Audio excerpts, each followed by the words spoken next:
Hello, Julian. Hello, Mike. Hey, let's talk about the bear in the room. Oh, there's a bear in the room? Oh, Mike, you scared the hell out of me. Yeah? You finding that stressful? Bears in the room. That's very stressful. Okay, well, let's talk to Allison Johanson. She's an expert not just on the bear in the room, but on how to cope with that level of stress. Just get her in quick. Bear in the room. There is no bear in the room. Hi, I'm Mike Brampton. And my name is Julian Ho. Welcome to Veterinary Ramblings. I wonder, Mike, do you think we ought to cut straight in with the hard question that we sometimes ask, just to set the scene and set the level? Do you know, we forgot to ask that for the last two episodes. We haven't asked it for the last couple, and I think it's That's because it's your responsibility. I kind of now, Alison, as the evening unfolds or the afternoon for you, you'll find out that Mike and I have both our strengths and our weaknesses. Mike's mainly being the strengths, and mine mainly being the weaknesses. There's a question that we dithered initially about whether to ask, because it can startle a few people. And I suspect you're actually very, very resilient about these things. I think you'll be able to answer it. And I apologise if there's any embarrassment for you with the question, But the funny thing is, I know I'm making a big thing about it. It's not that big a thing, but for some reason, I find it really difficult to ask the question. So I always get Mike to. I think he handles it a lot better than I do. And maybe we can discuss after we've asked the question why that is in your capacity as a clinical social worker. You find this quite dramatic, don't you, Julian? I do. I don't know why. It's always been a problem, hasn't it? Since we started. Yes.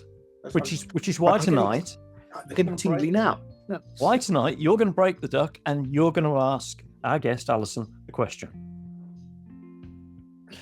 Okay, Alison,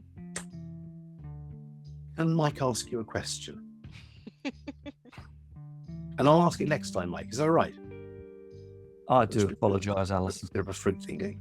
I do apologise. Maybe you can help him after we've done this. Yeah, we'll chat about it. We can have a chat about it, and hopefully you'll be able to work through or give us some exercises to enable Julian to overcome this microphone shyness, if we describe it as such a thing, and where it's come up. Alison, what's your favourite bread? That is a hard question, actually. I know. It's like hard. I know. Cinnamon swirl. Oh, Is that a bread, well. Yeah. or is that a pastry? You know, in the US, we put sugar in everything. Yeah. I know. So Mike is instantly thinking of the Danish pastry called cinnamon swirl, but actually, you can make a cinnamon swirl brioche, and you can obviously make a cinnamon swirl bread. I've seen it. It's a very light folded bread, isn't it? Yeah, some people will put it in a loaf, and so it's basically just your typical white bread, but they folded some cinnamon into a swirl. And yeah, so it goes through its first rise, halfway through the second rise, it's rolled. Yep. And then the final rise, and it goes, usually with a bit of an egg glaze. yes. Yeah. Yep, that's it. Delicious. Yeah. Julian knows a lot about baking. I can tell. Yeah. How does that go with bacon? You know, I am a really big salt and sweet person, so I think it would be delicious. Yeah. I like the sound of that. I made some salami and olive bread the other day. Oh, that sounds delicious. That was really nice. Yeah.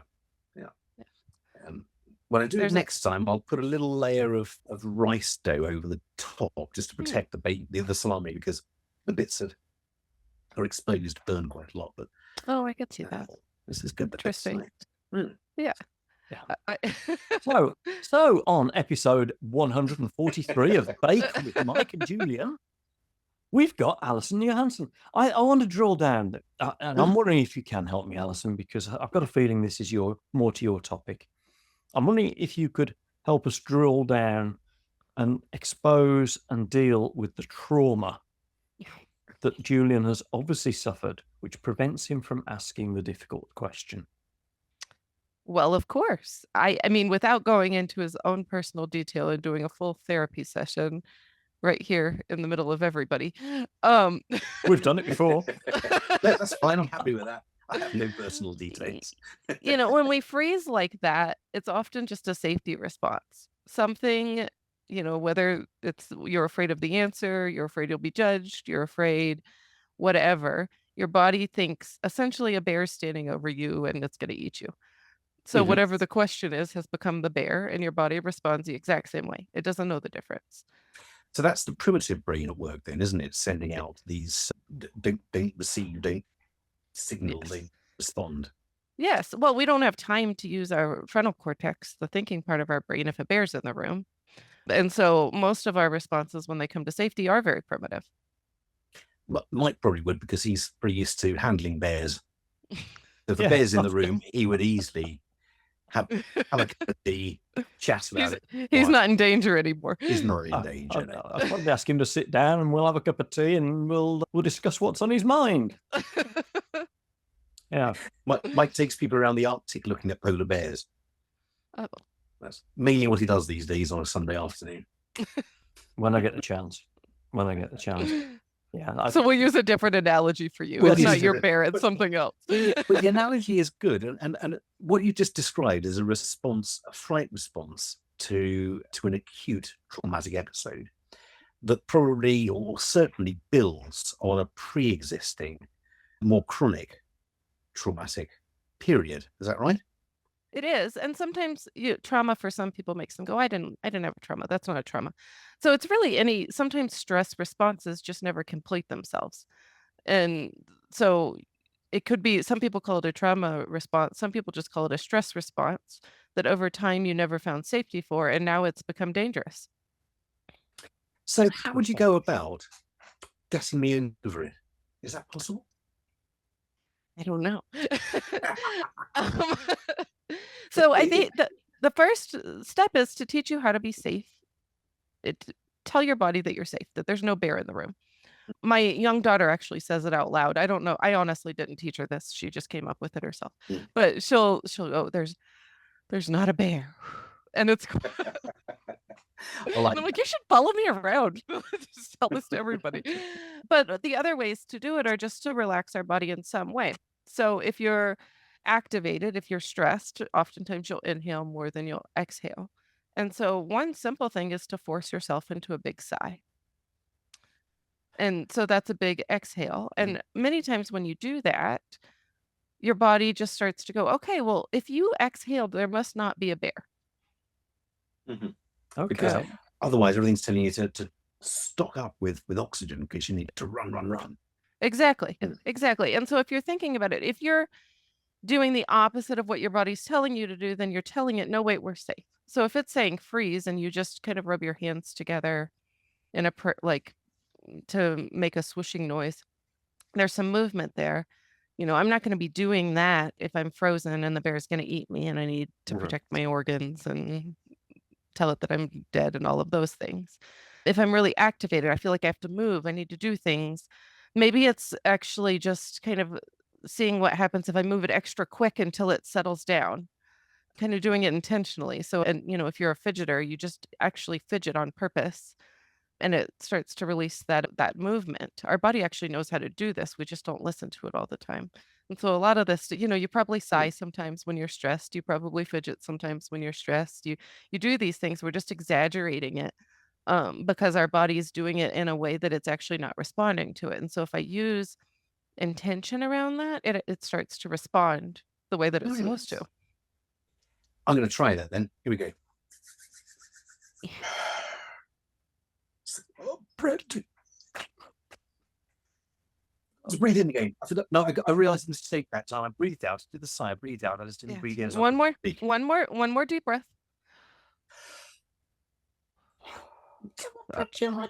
Yep, you're holding your breath. So talking in It's the middle gonna of take, it. I won't work on it now. Mhm. You've given me the basic tools.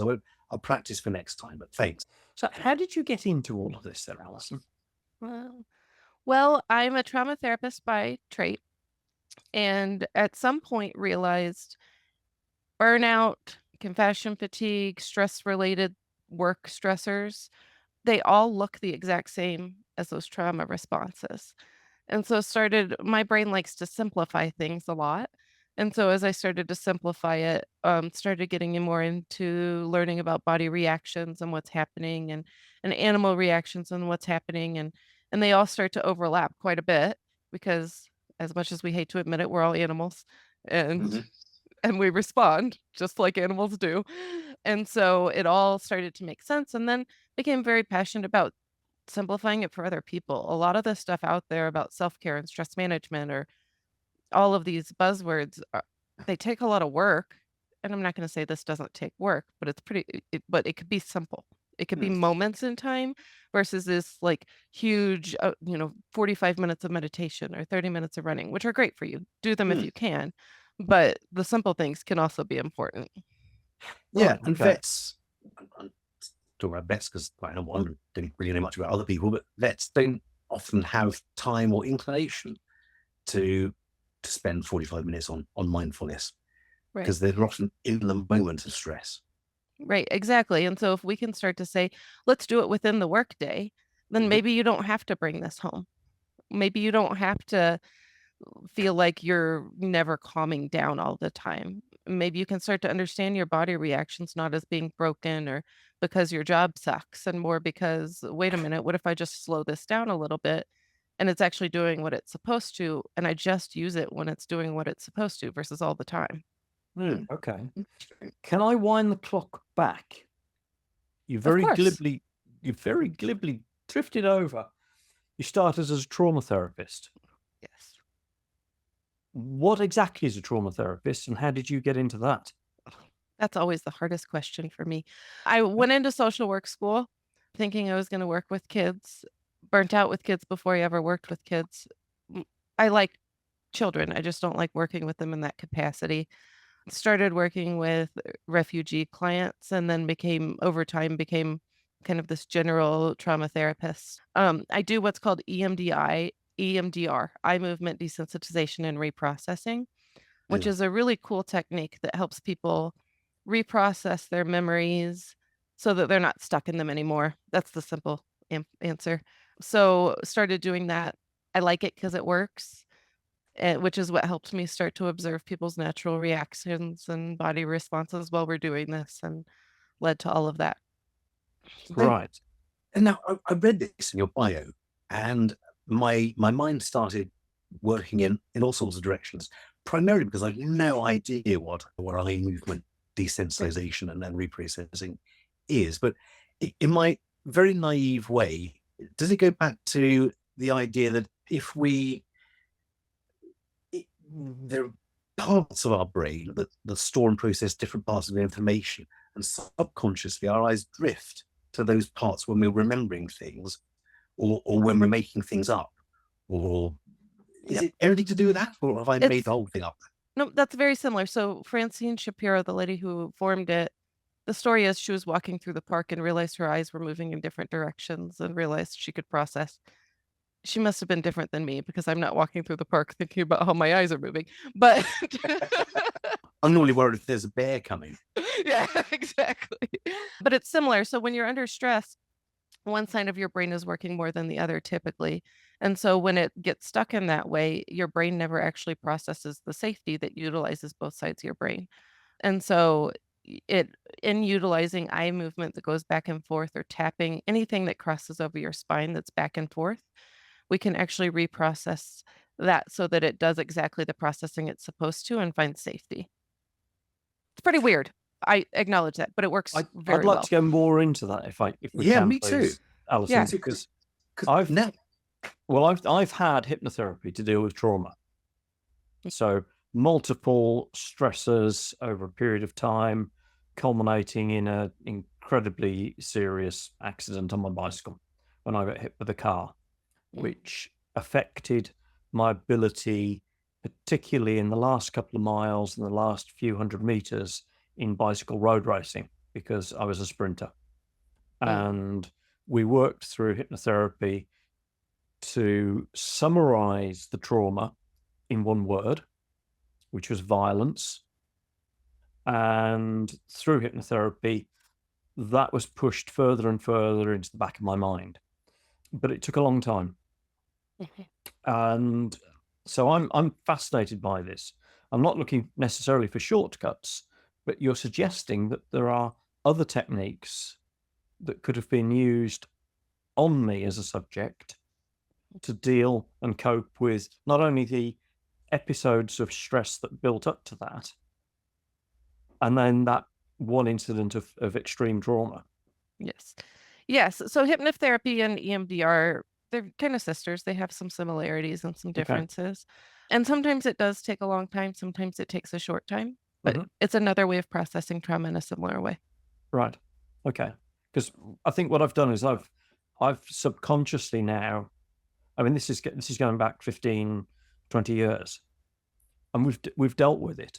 However, 15 years post-incident, I find now that I don't want to ride a bicycle. I find that in certain situations out on the road, I will flinch. I'll physically flinch. And I'm wondering whether that is linked to the incident all those years ago. My guess is it is, if I just had to go on a limb and guess. And yes, that is absolutely something EMDR can treat and reduces reactions to. Right. So how do you do that? What is EMDR? So there's traditional EMDR where you go back to the exact incident. So your accident, I will create a caveat, don't do this by yourself, because sometimes it brings up stuff. And if you don't have some trained professional sitting with you, you don't know what to do with it and it gets all squirrely. So for our listeners that you may be wanting to benefit from this. Yeah. Very important. But instead you would go back. Don't do it on your own. But I will give kind of a brief overview. So you'd go back to that bicycle incident. You'd feel the emotions in your body, which I would teach you how to feel. You'd notice what thoughts come up. Maybe I'm not safe, or I'm a bad person, or whatever it might be. And then if we were over video, you would tap with your arms on your hands on your shoulders, just going back and forth. You might be able to hear that in my microphone a little. Or if you were in person, you would watch a light bar or my fingers that go back and forth. Okay. Sometimes I utilize buzzers that go back and forth in their hands. So all of those techniques, and just feel it, and then just let it do its thing at that point. So we stop periodically and we say, what's coming up right now? Well, I feel even more anxious. Thanks, Allison. And then I'm so nice to say, okay, let's go with that. Assuming that you can manage that anxiety until it starts to come down to a 1 or a 0. Sometimes, so that when you go back to that incident, it feels like a memory, right? It's a bummer it happened. So maybe it's not a 0, but maybe it's a 1. And then we do the same thing, but with the future. So let's envision that you're getting on your bike. Let's envision that these road incidents that make you jump are happening. And let's make sure that it's cleaned out. And if not, we'll keep cleaning it out, because sometimes it stores in the body in places we don't recognize. And so that just cleans it the rest of the way out. Okay. It's quite a difficult concept to it's super weird. Visualize, Super weird. isn't it? But again, with my rather simplistic approach to these things, it seems that by doing the regular bilateral tapping or flickering, you're stimulating both sides of your brain equally. So presumably you're allowing a processing of that information to occur parallel with the stimulation of that. That's exactly it. And me pulling in information that I know, I actually think it's also quadrilateral, because we're utilizing, we're stressing you out. So you're utilizing that primitive brain we talked about before, but you're also using your frontal cortex, because there's something that's making you think, right? The buzzers, the eye movement, the tapping. So I actually think it's quadrilateral. It opens up the right and left side of the brain and the back and front of the brain at the same time. Okay. Whereas the hypnotism, Mike, I think, used the words that it was, I can't remember exactly what you said, but it was shunted backwards or hidden almost, that memory, which is not allowing processing, is it? And so there's the risk then that can come out at a later time unprocessed, unchanged. Mhm. So if you try and hide away, block a traumatic episode, Mhm. then you may be fine. You may forget about it's great, but there's the risk that if you haven't processed it, it'll come to the front of your consciousness and Absolutely. whack you like a big polar bear sometimes. And don't we all do that, right? Don't we all, like, I don't have time to deal with Oh, this. I'll yeah, deal with it yeah. later. And then we never do. And it just sits in there and festers until we're like, I don't know why I'm yelling at you. I'm just yelling. Or I don't know why I'm flinching. And it comes out in these really funky ways because we've just gone, I don't have time for that. I'll deal with it later. And later never comes. So in your opinion then, did I deal with it? Was it dealt with at the time? My personal opinion is no. Right. There are Okay. some therapists that would say, yes, like if we can contain it and you can manage it, absolutely. But my personal opinion is if we can get it cleared out and make it easier so you don't have to flinch all the time, well, that seems like that's a better deal. Well, that's only happened recently. I mean, at the end, whilst I was going through all of that, there was no question it was cleared out because, I mean, that led to a number of great big crashes in the sprints at the end of races because I had no fear and was prepared to push it that extra. Well, you're supposed to push it that extra bit, but I was pushing it an extra lot at times, and that caused a number of big crashes. So that's a little different. You might have processed a lot of it, and there Right. was just a lingering piece that neither you nor the person you were working with noticed. Right. So we do our best to clean it out, but I can't tell the future. And sometimes something you don't expect pulls it back up again. Who knows what? It could be something benign, seemingly benign, or something pretty obvious. Okay. And then sometimes you just need to go clean up the pieces a little. So where does the eye movement come in? So eye movement was the original research that was done. And then when we found, wait a minute, all these other bilaterals do the same thing. So it's named after the eye movement. I almost exclusively used eye movement until I went electronic and COVID was forced when we all shut down. And people said, hey, let's do this telehealth. And I was, I don't know if this is going to work. It worked pretty well. And I was like, okay, that's cool. Let's keep doing it. So, and then now I do longer sets. So a lot of people can't maintain eye movement for 5 minutes, or whatever it might be. And so I'll use the buzzers in those situations. So we found ways to incorporate a lot of different ways of doing this. So some people working with kids will even use rock'em sock'em robots or different things that are kind of fun that are bilateral. I mean, bilateral, you mean that stimulate?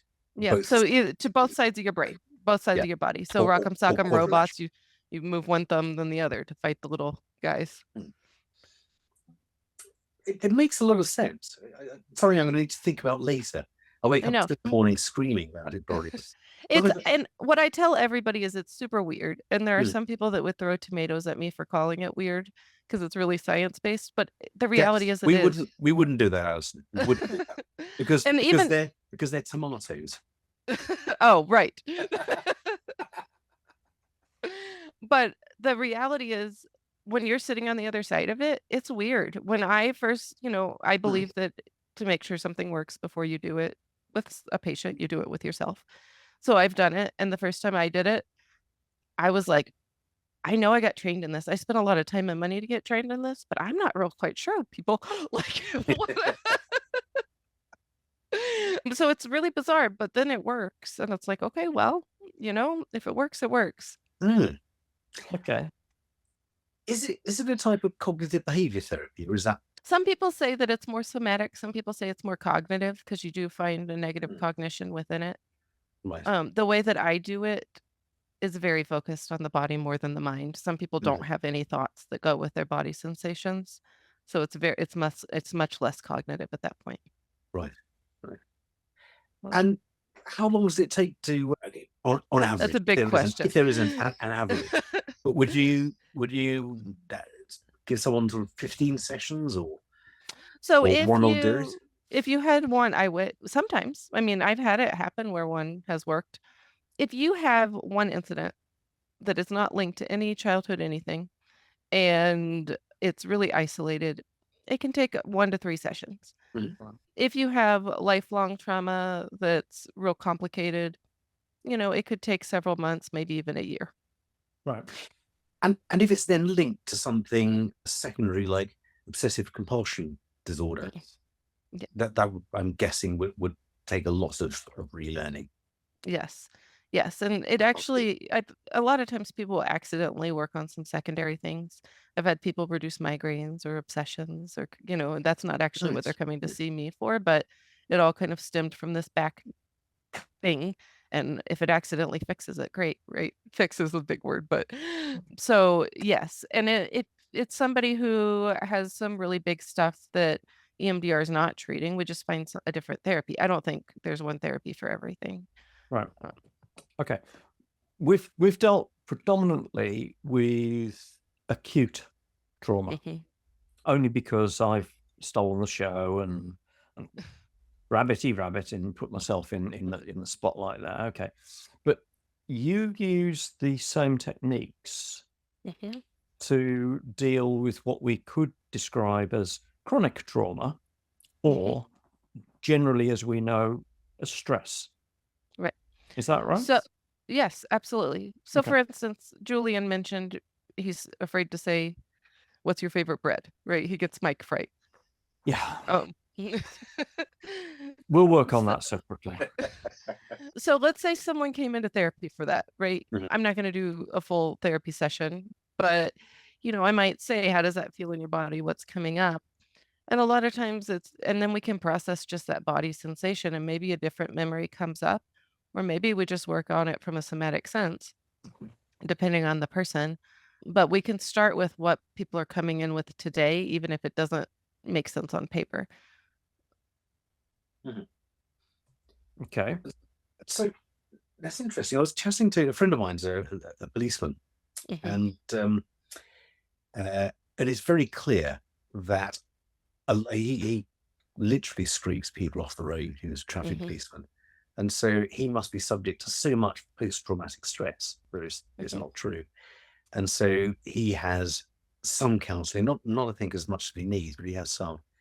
And he said, "What about you? Yeah, you must get post-traumatic syndrome from all the arguments you have with clients. Not like, I don't know how I use plus, but all the grief you get from clients, or the literal grief you get from putting pets to sleep." And would you class that as post-traumatic stress disorder? So that's hard because by the DSM, the diagnostic manual, it's not. But yes, I do think that is a trauma response. I think that builds up in your body when it's not taken care of on a day-to-day basis, and creates all kinds of yuck. But EMDR can help with that. I've utilized it for burnout, for work-related stresses, and it's worked really, really beautifully. And that's in vets, particularly because you've worked with a lot of vets, I think, haven't you? Most of my vets have been speaking. Veterinarians don't always come to therapy, but I have worked with with quite a few veterinarians, and it has worked well. How do you get into that? By accident. Someone stumbled in my office one time. I worked a lot with healthcare workers that wander into my office and say, "I'm burnt out." And someone found me and said, "I'm a veterinarian." And at the time, I had no idea veterinarians struggle as much as they do. And she mentioned, "Oh gosh, I'm struggling with this." And I thought, well, gosh, that probably is a hard job. And then a couple months later, an article came across my desk that said, "Look at this veterinary crisis." And me being kind of the geek that I am, I stumbled down a research rabbit hole and started really enjoying veterinarians. They like the geeky stuff that I like. They want to understand the research. We are quite nerdy. They like that same kind of concept that I do, and so we started connecting, and yeah, I really like it. But this hoodoo won't work on me. Yeah.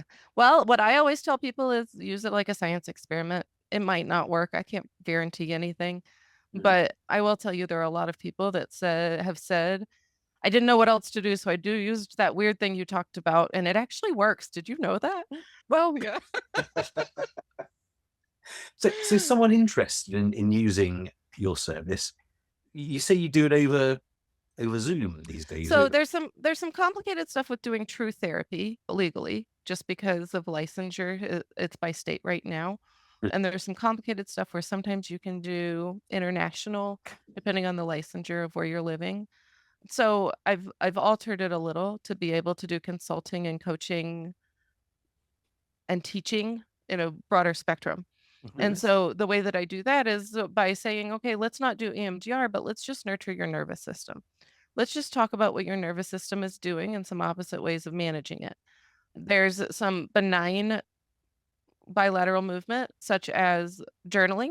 So journaling with one hand, your dominant hand, and then setting a timer for, let's say, 3 minutes. 3 minutes later, going to your non-dominant hand. And that actually creates some interest. And it's not legible if you're me. Some people are ambidextrous and have beautiful handwriting. Hang on a minute, Alison. You're talking journaling, as in today I went to the shop and writing this down. No, just free throw whatever pops into your brain, you write it down. Messy, not even full sentences. This is dumb. I don't know why Allison has me do this. I don't care what it is. If it pops in your brain, you write it down in this free flow, back of your receipt or brown paper bag, then throw it away kind of way. There's something that happens that we don't quite understand yet, that when your pen goes to paper, that organizes your thoughts a little differently. Okay, so I've just written la-di-da down. Well, but what I've I done would it with say, my right hand. So it's a little more complicated than that, Mike. What I would say is you say, okay, I'm going to think about whether or not I'm going to leave veterinary medicine. And I just for 3 minutes write. I just wrote Mike's the big scary bear. I don't know. Whoa. So you sit for a moment and you say, okay, I'm going to decide if I'm going to leave veterinary medicine. Not saying that you're going to find the answer in this 6 minutes that I'm about to talk about, but it at least opens something up. So then you just write, my patients are jerks. I'm sick of putting, blah, blah, blah, blah, blah, blah, blah, whatever pops in your head. I still have 1 minute left. I have nothing else to write. I just know this is really dumb exercise. And then something new comes up and you write that until your timer goes off. And then you switch hands. And if you're me, it's scribble scrabble. And you just write whatever pops in your brain. Okay, maybe I don't need to leave veterinary medicine. Maybe I just need to listen to Allison and some of her techniques and blah, blah, blah, blah, blah. And you do it in this way until your timer goes off. And then I always do my right hand again, just because my left hand's not very, it's just all messy and googly. And then I actually make kind of a list of, okay, what were the hot topics that went in there? And then I put it away until I feel like it. The list is the only legible part. Everything else goes in the trash. I was going to say, because I switched hands then. And in all the time you were talking about switching hands and how to do this, I managed to write la-di. Well, and that's the thing. If you're trying to write the actual letters, it's going to be 10 times harder. Like if you look at mine, I have an example somewhere that it really looks like scribble scrabble. It looks like I'm just drawing little, and every now and again you might see a letter. Oh, there's a B. I wonder what that was all about. But it's not legible. It's really about what comes up in your brain when you're utilizing your writing technique in that way. I've written, what bread does he like? Something weird's going on here. So it's like you're not trying to, and this is hard for veterinarians because they like things to look pretty and make sense and fit into these nice, pretty little boxes. We like stories that have a good evidence base, and they're and there's some beautiful research on this, but the problem is it can't be legible, so you have to give up on that perfectionism. Sure. Interesting. Perfectionism. Yeah, people call it neuroses. Some people get offended by that word. Because there's another thing, isn't it? There's another cause of stress.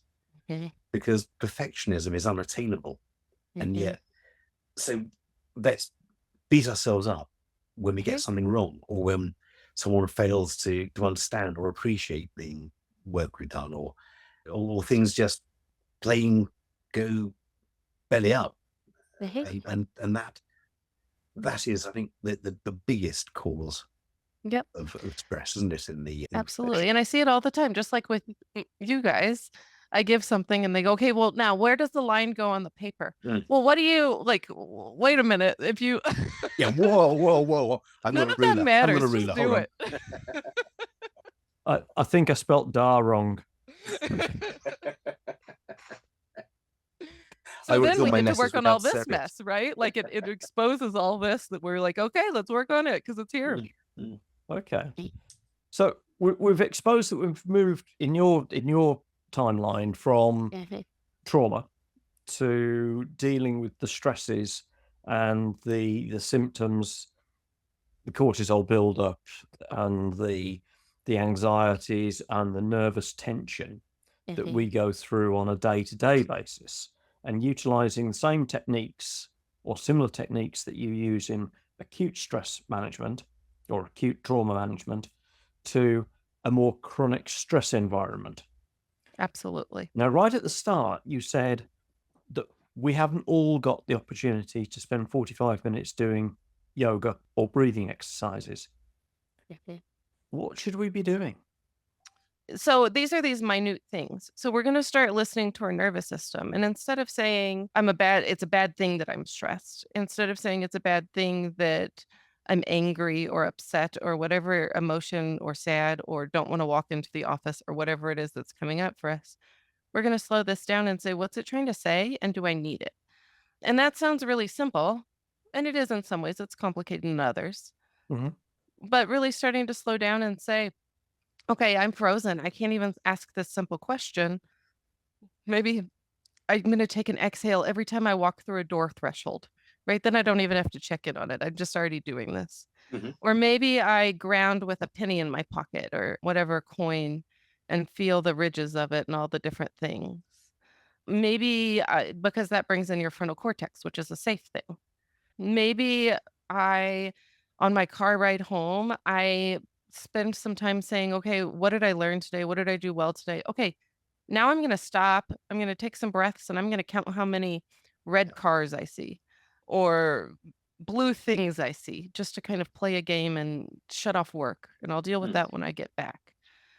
So it's just little different things that tell your body that you're safe. For me, that's swimming. Mm. So I swim every day. And Yeah. it doesn't matter how stressed I am and how much I think, I don't want to swim. I swim. And by the end, I only do 20 lengths. And at the end of that, life's better.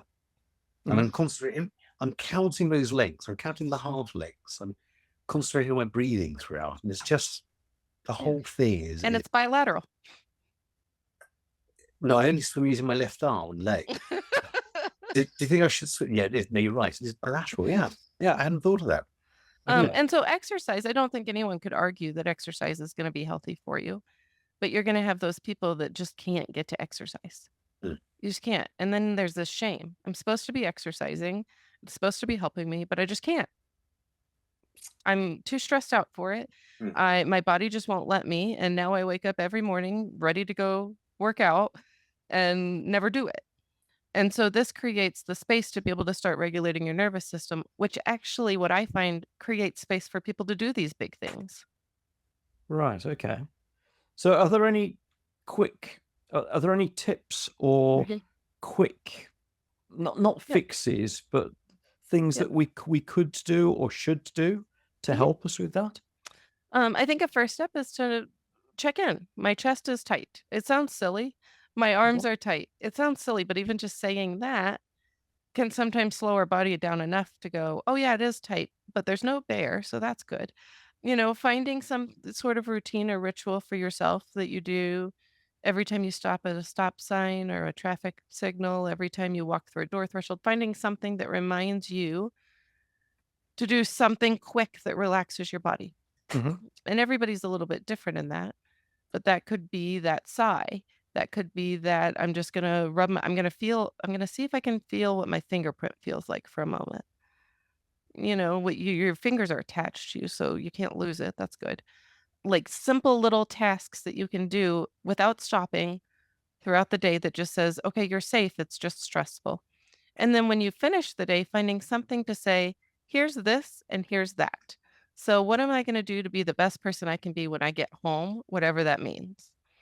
And really saying, and I like that transition to say, what did I learn today? Or what did I, whatever, because we're going to worry about work, whether we like it or not. So let's just utilize that worry and then pause and say, okay, now what?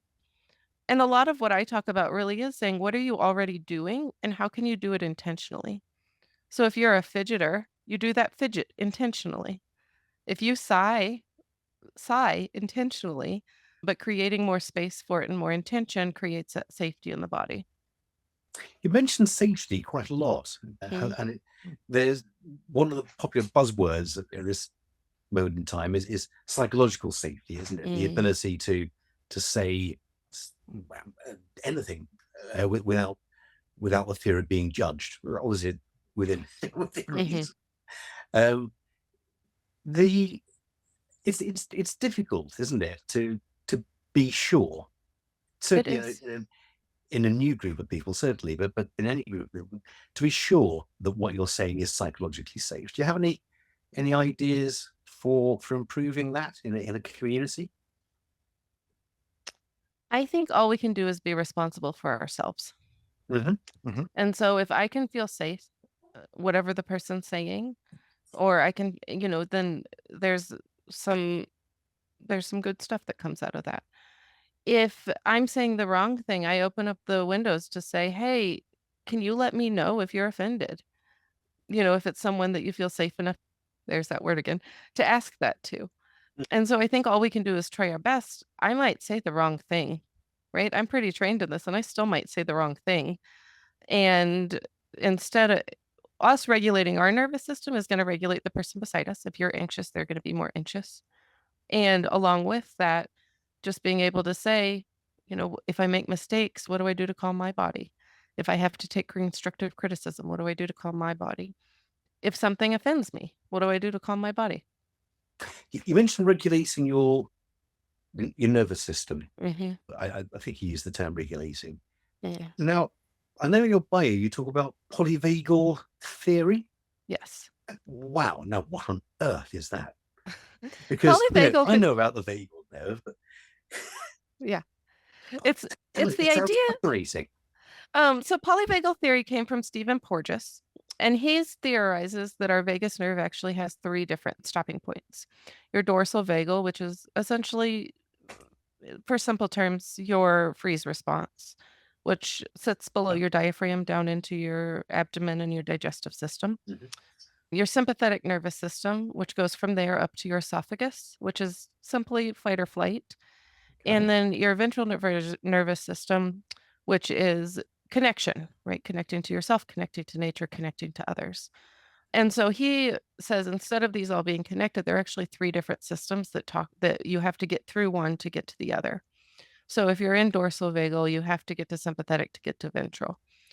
And so his theory is just that. We have these 3 different brains, some people call it, that are responding as they think they need to. On the basis of receiving the information and dealing with it, adapting. Exactly. And so within the polyvagal theory, the way that I use it is, as we start to become aware of our responses, we start to say, oh, that's just my dorsal vagal response. Okay. Maybe I don't need it right now, and that's okay. So let me find some movement in that if I'm frozen, so that I can move back up. And then I'm going to get anxious. And instead of saying, oh my gosh, now I'm anxious, I'd rather be shut down. So, I'm anxious because I have to get back up here to my ventral vagal. So I'm just going to be anxious for a moment, and I'm going to move, or I'm going to do something that releases that. So we start to really like our system as opposed to fighting its responses. So are you suggesting here almost analyzing? We're feeling uncomfortable. And analyzing and working through that. Exactly. So, and working through from dorsal upwards and dealing with each section as it comes. Is that what you're suggesting? Exactly. No, I don't think you need to analyze it for hours on end. Right. I think it can be moments. Yeah. But yes, absolutely. What is happening right now, and what is my body trying to tell me, and do I need that? And the fact of that analysis, the fact that you are momentarily analyzing it, engages your cortex, which stops the I don't call it the primal brain, the reptile brain. I like calling it reptile brains. I like all right. That's exactly right. The chimp brain. You're blocking that and allowing then higher thoughts to come in, to reason. And I guess that's exactly. Wait, there isn't a bear in the room. Okay, well, that's good news. Yeah, or there is, but it's a friendly bear. Yeah. I live in Colorado, and I'm scared to say there's any friendly bears. You've got a beetle there that's quite nasty, haven't you? Oh, a beetle. Yeah, the Colorado beetle. Oh, I don't know anything about that beetle. It's well, I don't know. It's called the Colorado beetle. In the Oh, yeah. yeah. It eats all our trees, that beetle. Yeah. Yeah. Yeah. Now, that's scary. It is scary. It is. 'Cause if Yeah, it they've eats done a good job trees, managing bears the will trees. fall down and they'll Yeah. get angry and they'll come and chase after us. Yeah. Nothing to worry about with the bears, as long as you behave yourself. God. So, okay, I'm beginning to understand. It makes a lot of sense. And you accused us vets of having a linear thought and liking to wanting to know, needing to know processes, and I'm beginning to get to that realization now. That there's seems that there's some pretty good sound theories behind all this, and the fact that it works is even better. Yeah. Icing And on the cake. there's tons of research for both polyvagal theory and EMDR out there. And so, and it's valid research, right? Some research is not. Well, EMDR is a recognized form of therapy in the UK by the National Institute of Clinical Excellence. So that's good enough for me. Yep. That works. Fair enough. So I've got another difficult question for you now then, Alison. Okay. Okay. Have you listened to any episodes of Veterinary Ramblings? I have. Oh my word. Just to... I knew there was one. It must have been Alison that we saw log in the other week. Because Helen said she was out that night, so it wasn't her. Yeah, it wasn't. No. And Bill, he's lost his computer, so He's I'll log in. Yeah. Oh wow, how cool is that? In We that got a case, third listener. yay! In that case, then, because you're teaching us a hell of a lot, but as you've come across Veterinary Ramblings, you'll be familiar with 60-second CPD. So the difficult question I've got for you is, Allison Johanson, are you up for taking the 60-second CPD challenge? I'm ready for it. Okay, fantastic. So what would you like to do with your 60-second CPD? So I'm going to talk about finding safety in stress. Some Well, of that's this what is we've a been talking little. about all evening. I know. So I'm just going to say everything I said in 60 seconds Just very, so very that much people can quicker. fast forward through your show. We have editors for this. If that's what you There wish, is some repetitiveness, but I'm just going to condense it down a little. that's not a problem at all. If that's what you wish to achieve, rather than us speeding up your soundtrack. Right. Okay. So what was the title again? Sorry, Finding Safety in Stress. Finding Safety in Stress. Right. So, Allison Johanson, 60-second CPD, Finding Safety in Stress, and I'm getting stressed now. Okay. Let's set this timer There's up. a bear behind him. Yeah, there's a bear behind me. There's several bears behind me if you look closely. All right. A Finding. lot of people have said in the past, Mike's got a bear behind. Yeah. Oh, It's all right because we're on Zoom and you can't tell. Allison Johanson, 60-second CPD on finding safety in stress, starting now. I hear people talk about managing stress in a way that you're basically trying to get rid of it. But stress is a necessary response that can really benefit us when we know how to use it well. It's kind of like a small child pulling on your pant leg when you're having a conversation. It gets louder and naughtier until you stop and say, "What do you want?" And then it says, "Oh, nothing," and runs off, or it says what it needs, and then everything calms down. So as wacky as it sounds, I challenge you to stop and say, where is the stress pulling at me? Maybe it's my chest, maybe it's the pit of my stomach, maybe it's my shoulders. And bear with me, I know this sounds crazy, but you ask that part, what do you need from me? And maybe you have a thought, or maybe it shifts a little, or maybe nothing at all. And if you want, you can add, I don't need that anymore, I needed it then. And then just notice what happens. If you don't believe me, just try it out and prove me wrong and see what happens. Whoa. Boss on. Perfect. I liked it. How cool is Fantastic. that? Absolutely amazing. So you're right. You did repeat what you said earlier, but you added some new bits to it. Yeah. I really love the simile about a child pulling on your pant legs. That's great. Good. I'm glad. Yeah. So in effect, you acknowledge it Hmm. and you deal with it. Exactly. Easy, right? Yeah. Simple, very simple. Well, that's a great bit of CBD. We could almost give you a certificate for that. No. Can we? Because No, there's we one need a bit missing. reflection question. Yeah. Yeah. In the UK, in order to log your CPD, you're considering professional development or you're considering education, you need to reflect on it. So, do you have a reflexive question you'd like for our audience to consider? I guess the simple reflective question would be, how do you use this in your day-to-day job? Okay. Mm-hmm. Yeah. That would work. That would And that work. gets you a certificate. So this is a certificate of non-ophthalmological eye therapy. and there's eye therapy. That's me reflected in my daughter's eye, which was 1 year old. Oh, And that's how I sometimes feel at work. So I'm in a cage there. This might be the best certificate I've seen all day. I have got a copy, so I'm okay in that case. And that's my favorite definition of stress. So I'll read it out to people who haven't got the video version here. Stress is the confusion created when one's mind overrides the body's basic desire to choke the living daylights out of somebody who desperately needs it. I think vets could all manage that, because you all like the animals, but the handlers come with them. Absolutely. very much so. Very, very much so. Yeah. So thank you very much for 60 seconds of distance well run there. Thank you. Absolutely. Absolutely. So if people want to find out more about this, where should they go? What should they do? So you can go to my website, www.supported, SUPPORTED, change.com. Mhm. I'm on LinkedIn, so feel free to follow me, or I don't know if it's friend or connect or whatever it is to me.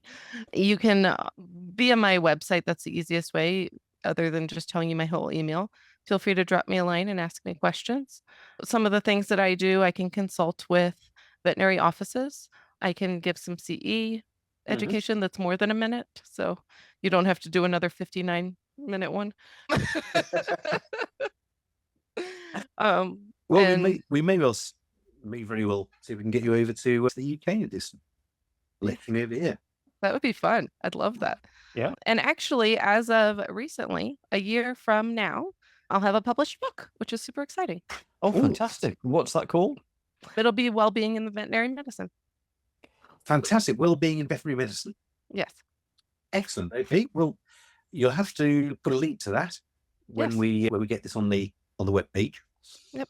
So yeah, that'd be fantastic. So once it's written, I got to do that part. Actually coming out. So my publishing date is October 1st, so it should be shortly after. I think they say November, December 2025. Right. Okay. Publishing So dates about a year. Never within 2 to 3 months of Yeah. Well, we'll see. of the registered published. We'll see what actually happens. Sometime in 2025. Was it stressful writing that? Yes and no. I think it's a good challenge. It's making me organize my thoughts in a different kind of way, which is actually why I agreed to do it more than anything else. So I was like, well, I guess that's an excuse for me to figure out what rumbles around in my head. And then, yes, because sometimes I don't want to make the time for it. I've got 2 young kids, a business to run, all the things, and sitting down to do anything else sometimes is hard. So when does stress hit you then? Laundry. Right. I think just like veterinary medicines, I tell people this, shrinks are not that different than veterinary medicine in a lot of ways. Sometimes my clients, if I'm not prepared for my clients, their mess can get into my mess and stress me out. I think everyday stressors for everybody. Money can stress me out. A 6 and an 8-year-old can stress me out. Oh, yes. Being a partner, being a friend, all of those things. Sure. And what's your go-to, I'm going to snap out of this? I like to feel my fingerprints.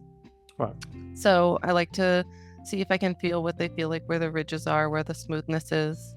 And then I'll usually take an exhale and go back to what I'm doing. Cool. Well, that's brilliant stuff.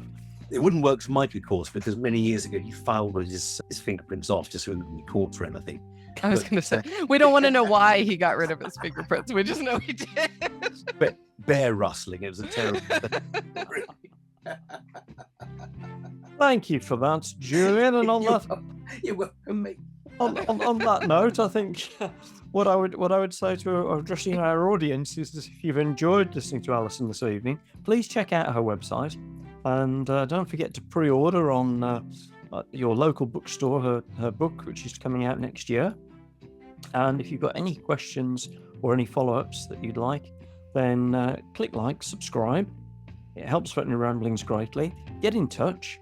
And if you're not directly in touch with Alison, get in touch with us and we'll pass things through. That's absolutely fine. On behalf of Veterinary Ramblings, Alison, I thank you so much indeed for sharing such fascinating insights into a life of stress and dealing with that. And may your dog go with you. May your dog go with you. May your dog go with you. And cut. There. And relax. Through the other side. We haven't covered so much. You guys are so fun. I love the way that you brought that out. That was a ton of fun. You've enjoyed we yourself. love it. We love it. Yes. So I'm glad you did. I too. loved it. Good. Great. Yeah. No, that's brilliant stuff. It's been You- great fun, Alison. Thank you for Really Yeah, happy. you guys are a joy. Thank you so much. Well, we're glad you think so. We love it.